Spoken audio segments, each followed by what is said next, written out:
Cumprimento a todos com carinho, recebo o meu abraço, o meu agradecimento por estarem aqui. Este agradecimento dirijo a Deus, inicialmente, pela oportunidade que me dá de estar com vocês. Dirijo a esta Casa Espírita, Joana de Ângeles, por também me trazer estes momentos em que eu posso estimular uma reflexão. A palestra doutrinária busca estimular uma reflexão. A percepção sobre o que é dito pelo palestrante é diretamente proporcional aos sentimentos que invadem os corações e os espíritos de cada um que está aqui, visível ou invisível. Cada um que está aqui tem um compromisso. A mensagem inicial mostra o compromisso que nós temos. Mostra que devemos ser mais ajudadores do que peticionários, do que pedintes. Eu sei que todos nós temos muito a pedir a Deus. Sobretudo no que diz respeito às nossas vidas, nossos medos, nossas mazelas, nossas inquietudes, que diz respeito ao nosso corpo, nossa saúde, que diz respeito à família, à sociedade. Pedimos a Deus nas nossas orações por estes tópicos. Mas Deus, esta energia que nos perpassa,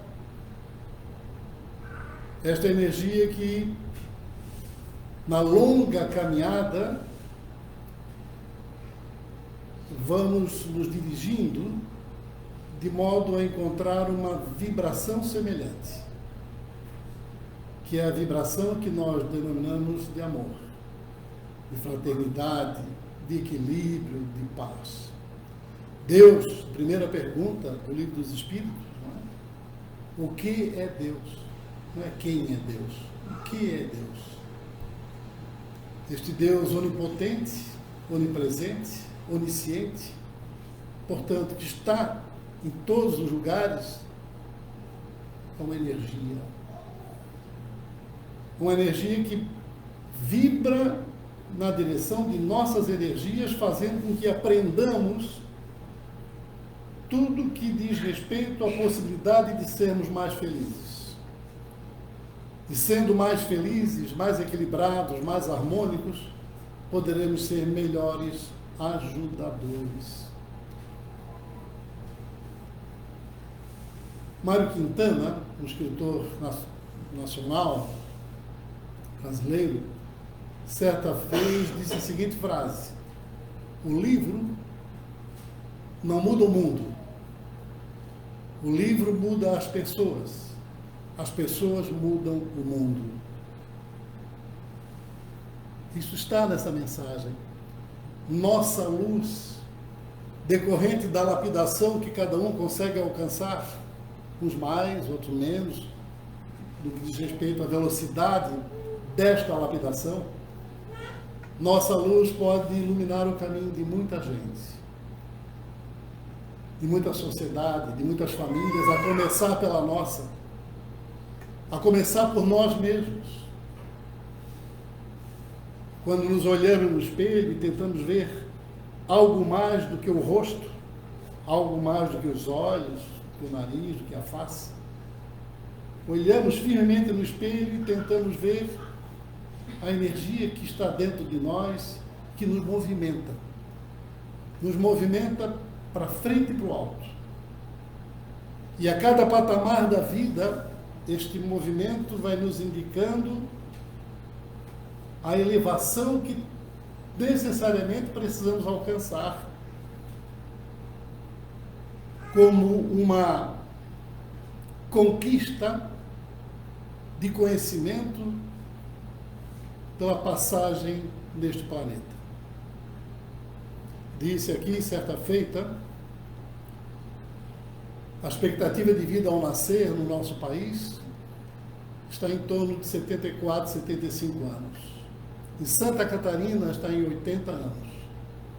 Quem nasce no nosso estado, de acordo com as avaliações do IBGE, tem uma expectativa de vida maior do que na maioria, do que todos os estados brasileiros. Norte e Nordeste, uma expectativa de vida menor, por uma série de fatores.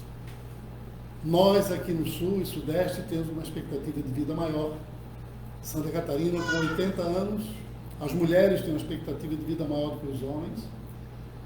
Rio Grande do Sul, Paraná, esses estados, até São Paulo, têm uma expectativa de vida melhor do que para cima.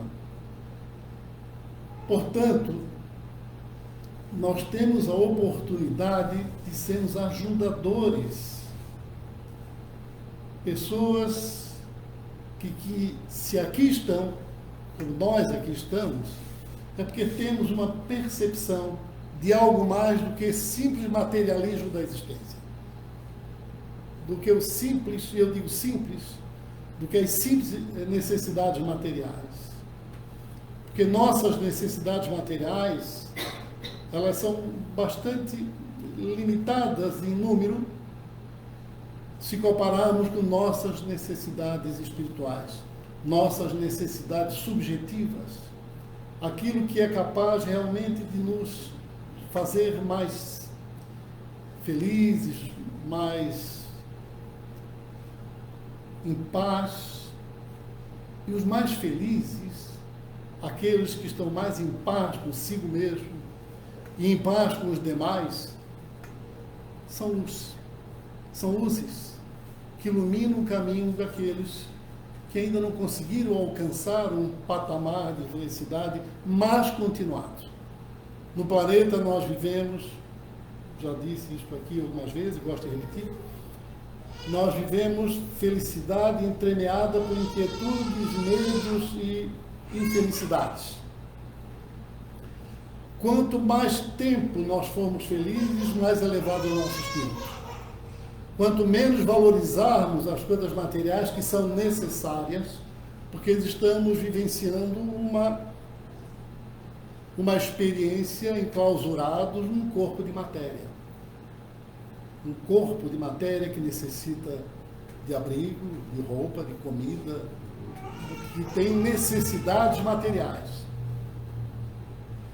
Mas este espírito, quanto mais perceber algo mais além desta existência material, que é em torno de 80 anos aqui no nosso estado, e eu já disse isso, vou repetir, como eu já alcancei 75 para 76 anos, eu sei exatamente, ou pelo menos aproximadamente, o que significa os patamares da existência e o que pensamos em cada patamar, ou em cada patamar. O que eu raciocinava quando era muito criança, como era o meu raciocínio com um adolescente, na juventude, um adulto jovem, no adulto com mais idade e no idoso. Momentos totalmente diferentes, que cada um de vocês vivenciou e está vivenciando. E o que é que significa esse momento? Instrumento para o nosso aperfeiçoamento espiritual. Instrumento para o nosso melhoramento material também. Um melhoramento material que não deixe o ter ser mais importante que o ser. E que o ter possa se equilibrar com o ser. Porque isto é até orgânico em nós. Nosso cérebro, direito, lobo direito, é mais voltado para a arte, para a elevação, é mais voltado para a transcendência, para a poesia, para o romantismo. O lado esquerdo é mais voltado para as necessidades materiais. Se sofrermos um acidente, um ferimento no lobo esquerdo, teremos mais dificuldades em relação às nossas necessidades materiais. Se for no lado direito, teremos mais dificuldade em relação às nossas necessidades subjetivas, espirituais. Portanto, nós temos um conjunto de condições pessoais, por experiências individuais, possamos espíritos jovens em corpos mais velhos, ou espírito muito velho em corpo idoso, em corpo jovem, esta possibilidade no que diz respeito à heterogeneidade da existência, somos heterogêneos na percepção das coisas. Todos nós que aqui estamos vamos entender as minhas palavras de um jeito, conforme sua vida, os patamares de sua existência, conforme o que leem, conforme o que conhecem, conforme o que sentem na vida, conforme suas dificuldades, suas alegrias, suas tristezas. Cada qual tem uma história, cada qual tem uma herança espiritual. E essa herança espiritual, nesta fase da existência, neste momento da existência neste planeta, vai somar-se à herança espiritual até aqui conseguido ter, que nós conseguimos ter. E esse conjunto de heranças espirituais, com diferentes performances materiais, ora médico, ora um engenheiro, ora um funcionário público, não liberal, ora uma pessoa muito simples, de repente esta pessoa muito simples torna-se alguém totalmente diferente, isso gerando a incorporação de conhecimentos que vão dando uma energia, que vão dando uma herança que nos torna cada vez mais úteis à mensagem do Cristo. E a mensagem do Cristo está resumida, e eu sempre recomendo a leitura do Sermão da Montanha, o Sermão do Cume. Ali está todo o planejamento espiritual para a Terra. Ali estão os comportamentos que podem gerar seres humanos mais felizes continuadamente. Não felicidade, infelicidade, tristeza, medo, felicidade, tristeza. Não. Felicidade mais contínua. Espíritos superiores atingem esta capacidade de viver em felicidade continuada. Por isto são superiores. E essa felicidade é continuada pelo que aprenderam desta energia, deste equilíbrio, trazida por uma energia superior a que nós chamamos de Deus. Todos nós somos vocacionados a termos esta elevação. E esta é a magia da existência. Estamos aprendendo, e vamos melhorando até o ponto de não necessitarmos mais do corpo de matéria. De sermos puramente espíritos elevados. Como muitos que aqui estão, que nós não vemos, que prepararam este ambiente e nós sequer sabemos como. E muitos que aqui estão trazidos por vocês, que acompanham. E muitos que aqui estão trazidos por estes outros irmãos, invisíveis aos nossos olhos, que vêm aqui num ambiente preparado para uma mensagem de amor, de fraternidade, que é a mensagem que a Casa Espírita quer trazer. Que todas as religiões que preservam o ensinamento do Cristo verdadeiramente querem apresentar. Não vou continuar muito mais este preâmbulo, porque a minha palestra hoje é Ação e Reação. Esta palestra, Ação e Reação, diz respeito ao livro Ação e Reação, psicografado por Chico Xavier, com a apresentação de Emmanuel e André Luiz. André Luiz foi um médico, é a quem eu sempre faço a minha oração para me auxiliar no momento da palestra. André Luiz passou por este planeta, era um médico, ele desincorporou em consequência de um câncer de intestino. Quando eu sou um oncologista, eu tenho uma certa ligação com a função e com a mensagem de André Luiz. E geralmente quem as traz é Chico Xavier. Chico Xavier tem 450 livros escritos. Mais de 450 livros escritos. Nenhum escritor consegue, numa só existência, escrever mais de 450 livros. Mais de 1000 psicografias, cartas psicografadas. E André Luiz, Emmanuel, são os grandes mentores de Chico Xavier. E o livro Ação e Reação, ele foi lançado para comemorar o centenário de Allan Kardec. Como disse, Chico Xavier tem mais de 450 livros. Ação e Reação é um dos livros que também constituem, eu diria, pilar do Espiritismo. Além do Pentateuco de Kardec, né, dos 5 livros de Kardec, que são os grandes pilares do Espiritismo, a começar pelas perguntas feitas por Kardec aos espíritos que assessoraram, né, na formatação do livro. Além destes livros, temos mais só de Chico Xavier, psicografado por Chico Xavier como um instrumento trazendo a mensagem de espírito elevado.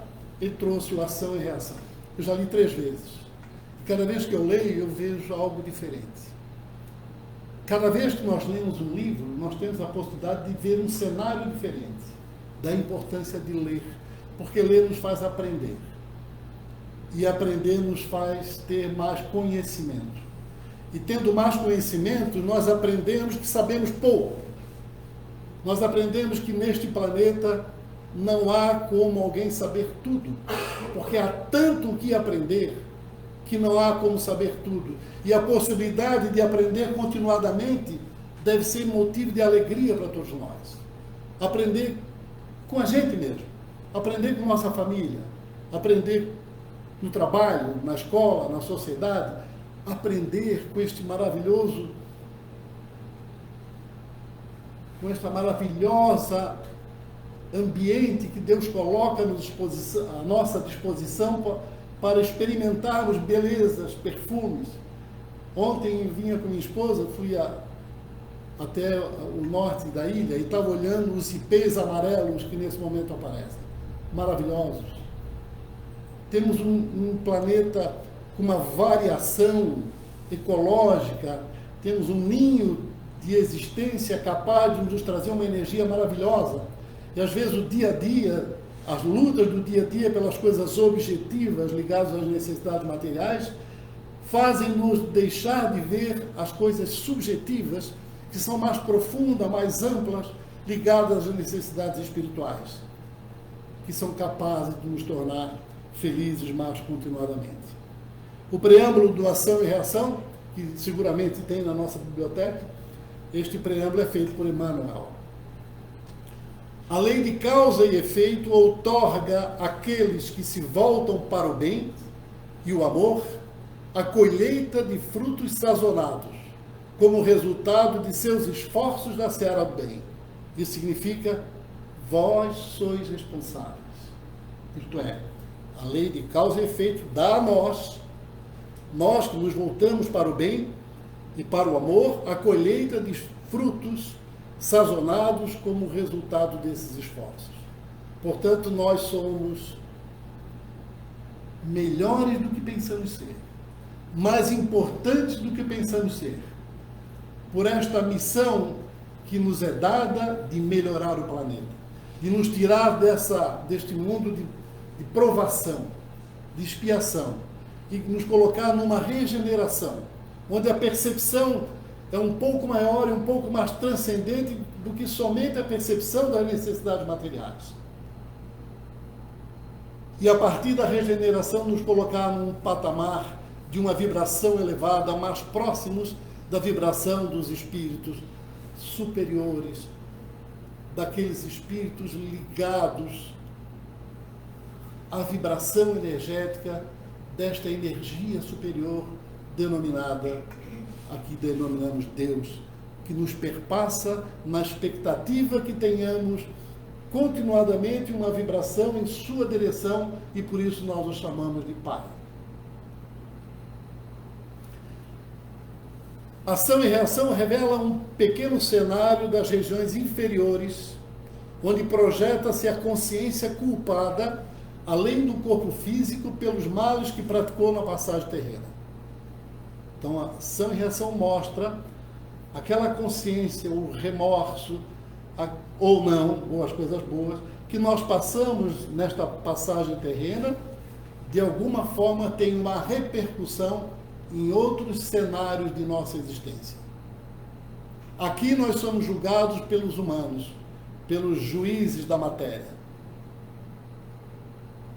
Mas os critérios para julgar o ser humano do ponto de vista do conhecimento da matéria, leis e Constituição, etc., são extremamente pequenos em densidade em relação aos critérios ligados às leis espirituais, às leis das diferentes dimensões fantásticas, maravilhosas, que permitem um equilíbrio cósmico.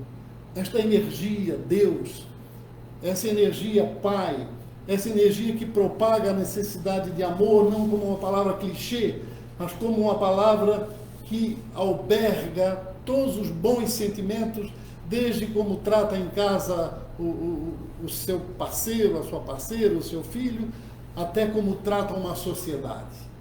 Todos tendo responsabilidade de serem luzes, muito mais do que agentes peticionários, agentes que só pedem coisas. Desde que aprendamos de São Francisco, de que é dando que se recebe, é perdoando que se é perdoado, e é morrendo que se vive para a vida eterna.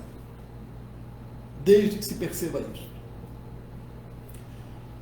Ação e reação faz uma relação entre o descumprimento na passagem terrena das leis naturais, leis divinas trazidas por Cristo na prática de ações deprimentes, geradora de um círculo demorado de purgação na busca da lapidação espiritual.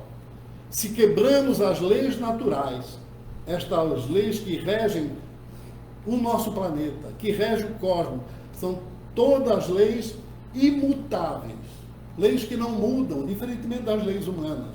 São leis imutáveis, porque são leis de equilíbrio, leis que buscam trazer harmonia, buscam trazer paz, que atendem não somente às necessidades físicas, matemáticas, mas, sobretudo, às necessidades energéticas que compõem o espírito de cada um de nós.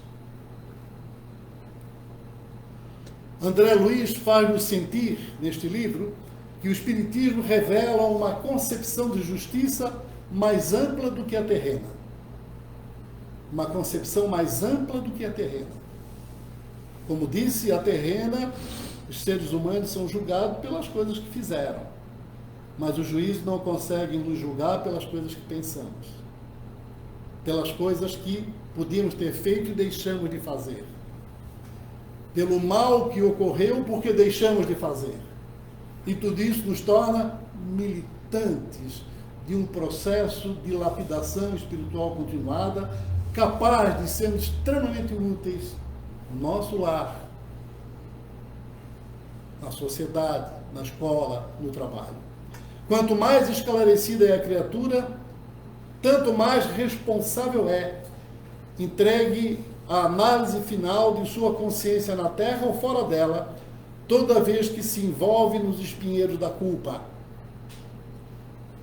Quanto mais sabemos, mais responsáveis nós somos. Espíritos superiores têm uma carga horária de trabalho muito maior do que os espíritos inferiores. Mas é um trabalho para a felicidade. É um trabalho que os torna mais luminosos, que lhes dá mais luz, que lhes dá a alegria de viver. E esta é a alegria que nós temos que ter neste planeta. Na nossa cidade, no nosso estado, no nosso país, em todos os países. Uma alegria capaz de contagiar a partir de nossa casa, mais e mais e mais. De modo que essas mazelas que dão sofrimentos, que passam e vão passando, porque tudo vai passando, são patamares de existência, essas mazelas que são substituídas por outras mazelas, e que se nós cuidarmos, não precisa ser outras mazelas, pode ser momentos de mais equilíbrio, de mais percepção, de mais sapiência, de mais amadurecimento.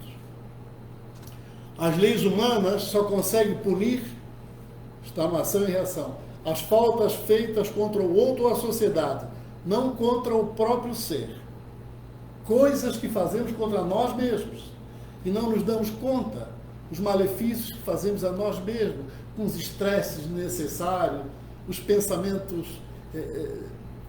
não otimistas, com pessimismo desnecessário, com uma desconfiança em relação ao futuro desnecessária.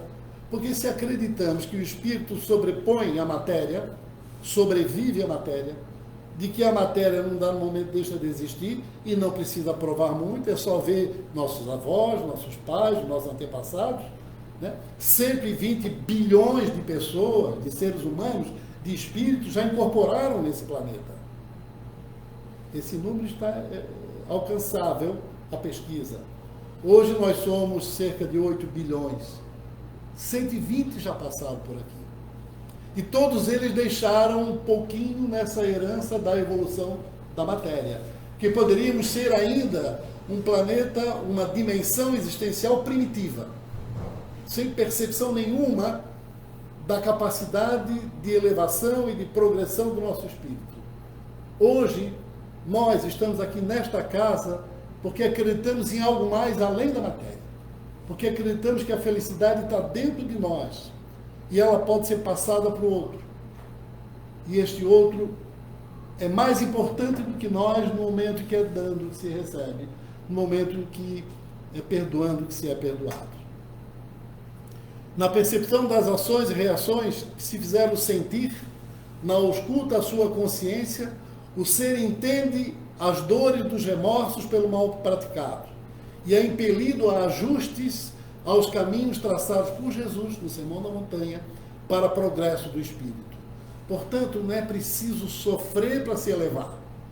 Eu vou sofrer, eu preciso sofrer para ser um espírito superior. Muito pelo contrário, é necessário reflexão para uma aprendizagem sem sofrimento.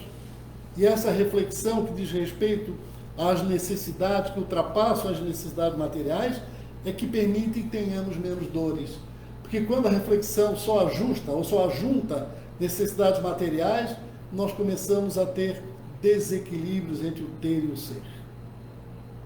O ter sobrepujando o ser. Fazendo com que tenhamos medo de tudo. De atravessar a rua, de conversar com as pessoas, colocar caco de vidro em cima dos muros, grade nas janelas, medo de tudo. Quanto menos medo, mais elevado espiritualmente é o ambiente que a gente se encontra. E nós temos, frente a Deus, este compromisso de reduzir o medo entre as pessoas pela aproximação, pelo olhar nos olhos, por estar junto, por sentar mesmo que não seja para dizer nada, por ligar para perguntar como estás, estou ligando só para saber se estás bem, por mostrar que nós somos generosos, por mostrar que nós somos aqueles que as pessoas têm com quem contar. O ranking da felicidade mundial da ONU usa esses critérios. Outros critérios, mas esses são deles. Né?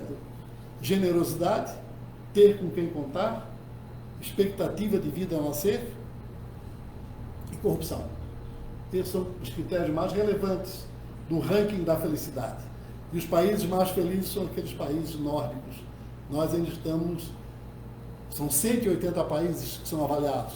Nós estamos na 120, a centésima, vigésima localização. Muito distantes ainda, não é? Identifica reação e reação, ação e reação, os postulados abraçados pelo Espiritismo, não somente consolações sublimes, mas as responsabilidades definidas, considerando a reencarnação como um estágio sagrado de recapitulação das experiências, de somatório das experiências. A doutrina espírita, revivendo o Evangelho de Cristo, é facho resplandecente na estrada evolutiva, ajudando-nos a regenerar o próprio destino para a edificação da felicidade real. O que é a felicidade real? É a mais permanente. É aquela que pressupõe o outro sempre. É aquela que pressupõe o encontro. É aquela que acredita no reencontro após a passagem. E isto nos anima pelas saudades que temos, pela falta que nos fazem aqueles que já passaram a experiência junto conosco. A expectativa do reencontro, seguramente em outro patamar de compromissos para cada qual, porque depende da evolução espiritual de cada um. Se um está mais evoluído, ele tem compromissos com maior responsabilidade. se o outro está menos evoluído, o seu compromisso não pode ser de maior responsabilidade. Quanto mais evoluídos, mais responsáveis. Diz ação e reação. E conclui falando no arrependimento, que as possibilidades de hoje nos vinculam às sombras de ontem, exigindo-nos um trabalho infatigável no bem para a construção do amanhã, sobre as bases redentoras de Cristo. Pedro Leopoldo, 1º de janeiro de 1957.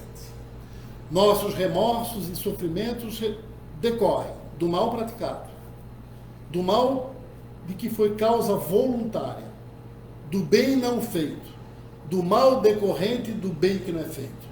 Vejam as responsabilidades que nós temos conosco, com os seres humanos, com o meio ambiente, o mal praticado.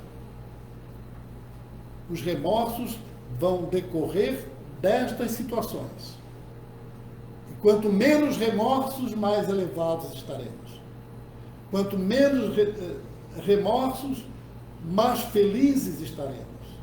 E mais preparados para a missão de ajudar aqueles que ainda não alcançaram um desenvolvimento espiritual necessária à felicidade continuada.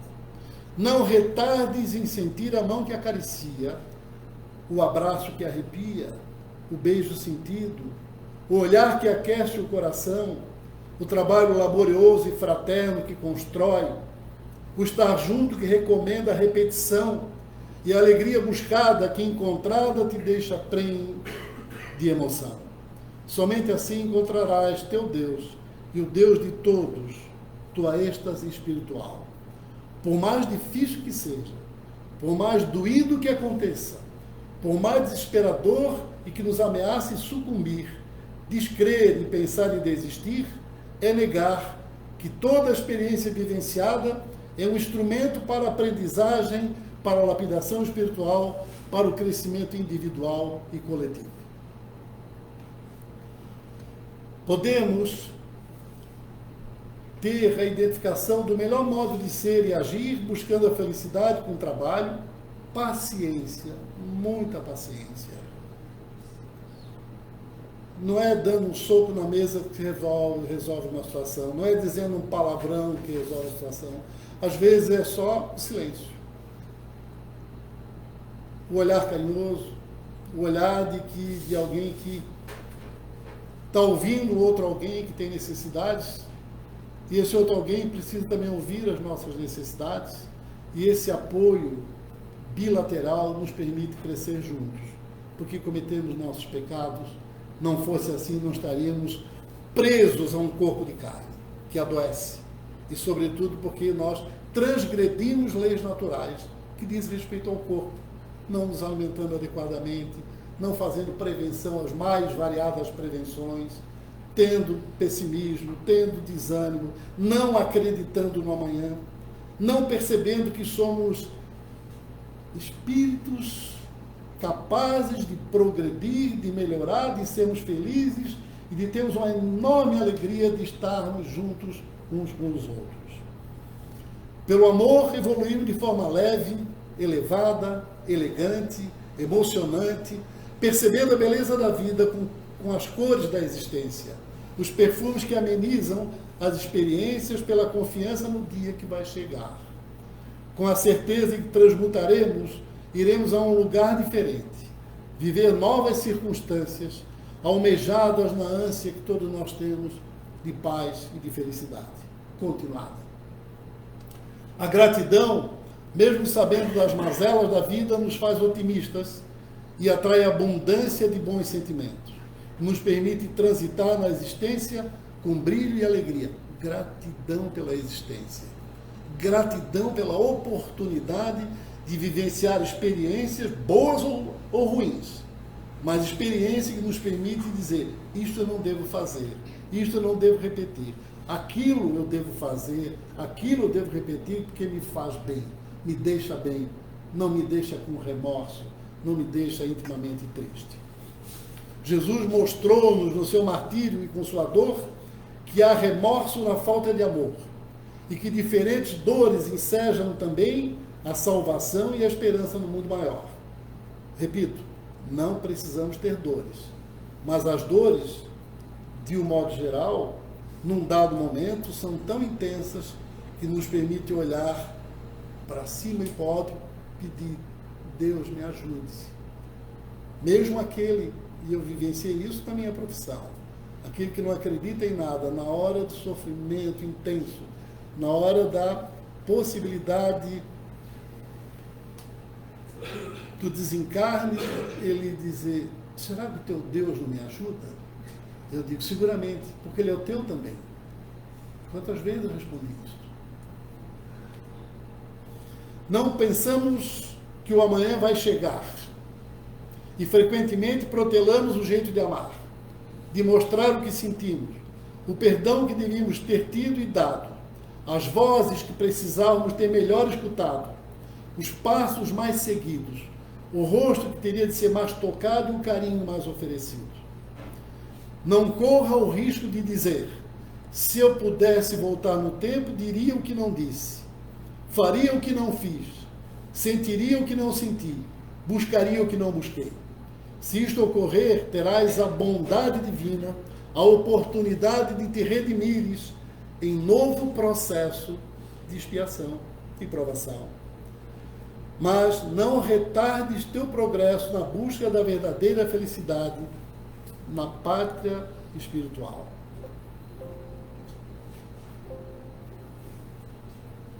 A mensagem de hoje que eu quis trazer nesta bela casa é da responsabilidade que nós temos de deixar de sermos pedintes, negativistas, daquele que você dá bom dia e ele diz: só sou para ti, porque para mim não é bom dia. Sabe? Deixar de utilizarmos a expressão, já disse isto aqui em ocasião anterior, custei a aprender, e de vez em quando ainda me perco, a expressão é assim mesmo. Quando você diz para alguém que te procura, querendo uma atenção, querendo uma resposta, um apoio, manifestando suas inquietudes, você responde: não te preocupe, é assim mesmo. Acabou a conversa. Não tem mais conversa. Cuidar para não dizer assim mesmo. Porque nós temos a possibilidade de dizer: vamos ver juntos o que podemos fazer. É difícil, mas se estivermos juntos vai ser mais fácil. Tirar, e de tudo que eu falei hoje aqui, tirar essa expressão "é assim mesmo", quando alguém procurar pedindo um tipo de ajuda. De vez em quando me surpreendo dizendo "é assim mesmo". E como médico, vendo a doença do doente provocando tal e tal alteração no corpo, em que eu sei que essa alteração produz dor, porque afeta um nervo, o paciente queixa-se. Quantas vezes eu disse: é assim mesmo, não digo mais. Aprendi a não dizer mais isso. Que Deus nos ajude, que todos nós saímos daqui mais leves, mais livres, mais soltos, mais reflexivos. Que esta minha palestra é o meu maior desejo e a minha maior alegria, possa ter sido útil. Eu sei que não falei novidade nenhuma. Eu sei que todos vocês sentem sobre as coisas que eu aqui trouxe, mas vale a pena repetir, repetir, repetir, para ver cada vez mais a beleza da existência. Que Deus nos ajude a ajudar, que todos sejam muito felizes.